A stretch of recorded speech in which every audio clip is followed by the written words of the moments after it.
আধারে ভয় পেও না, আলো আছে আড়ালে, অন্ধকার পালিয়ে যাবে, তুমি উঠে দাঁড়ালে।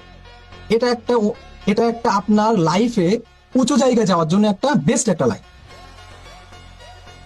আপনি যদি আধার দেখেই ভয় পান, তাহলে ওই জায়গায় আপনি যাইতে পারবেন না। আপনার নিজের ভিতরে যে দক্ষতা আছে, এই দক্ষতা যত সময় অবধি আপনি অন্য জায়গায় না লাগাইতে পারবেন, তত সময় অবধি আপনি বুঝতে পারবেন না যে আপনার ভিতরে কত ক্রিয়েটিভিটি আছে। ঠিক আছে, সো আপনি দেখতেছেন যে এখন তো ওইখানে আধার, আমি গেলেই ওইখানে ভয় লাগবে। ওই জায়গা অবধি আপনি পৌঁছান, তারপরে দেখেন যে ওই জায়গাটা আপনার কাছে সহজ লাগবে। আপনি এখন কাজ পাচ্ছেন না, বা কাজ পেয়ে যাবেন, একদিন পরে 2 দিন পরে আপনি কাজ পেয়ে যাবেন।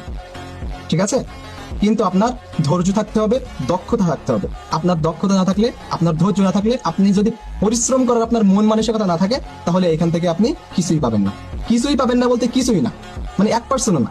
যে স্যার হালকা কিছু পাবো, নো।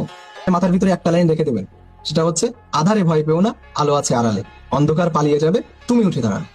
এই একটাই লাইন।